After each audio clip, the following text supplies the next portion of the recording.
À 19 ans, j'ai fait mon premier million d'euros. À 20 ans, mon deuxième. Et j'espère bien faire mon 10e à 20 ans également. Cette année, j'ai énormément appris. Et j'ai traversé des galères que toi aussi, tu finiras également par avoir. Bon, commençons. Déjà, pas besoin de réinventer la roue. J'ai littéralement commencé avec le produit le plus connu de tous les dropshippers. Donc on va directement aller sur un marché où il y a la concurrence. Parce que lorsqu'il y a de la concurrence, ça veut dire que le produit se vend. Donc on se prend pas la tête, on ouvre Shopify et on crée sa boutique. C'est la phase d'apprentissage des fondamentaux. Le temps que tu comprennes comment tout cela fonctionne et que tu fasses tes premiers 1000, 2000, 3000, 10 000 euros. Il faut vraiment éviter de se disperser. On reste sur un produit, un canal, un angle. Et évite de passer trop de temps sur des choses inutiles. Genre comme ça.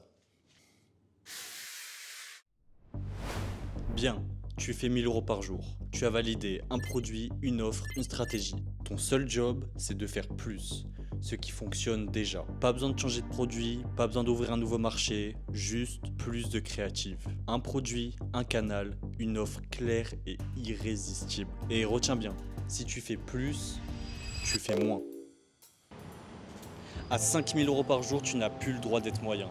Tu dois comprendre le marketing et vraiment, ton shop doit être carré et ton business en règle. Sinon, tu vas rester là bloqué très longtemps. Et là, il n'y a plus personne pour t'aider.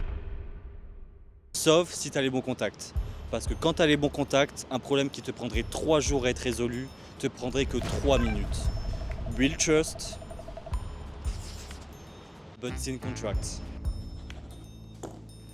À 10 000 euros par jour, tu dois arrêter de voir l'e-com comme un moyen de faire de l'argent court terme. Tu dois le voir comme ce qu'il est, c'est-à-dire un vrai business. Et un business, ça se protège avec des contrats. Moi, j'ai fait l'erreur de faire confiance à tout le monde. Résultat, un fournisseur m'a volé plus de 100 000 euros. Tout ça, juste parce que j'avais rien signé.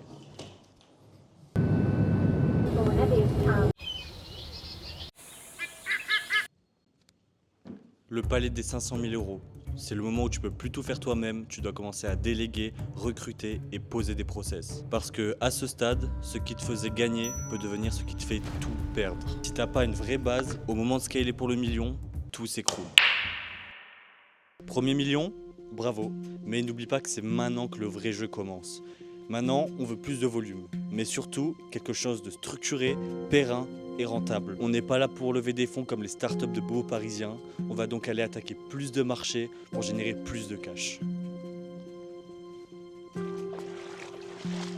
Et la suite, je peux pas encore t'en parler, j'y suis pas encore. Par contre, ce que je peux te dire, ce qui m'a le plus ralenti, c'est de trop écouter les autres et d'écouter trop de vidéos de ce genre. Alors si t'es encore là, like et abonne-toi, ferme cette vidéo, va bosser, t'as ton premier million qui t'attend.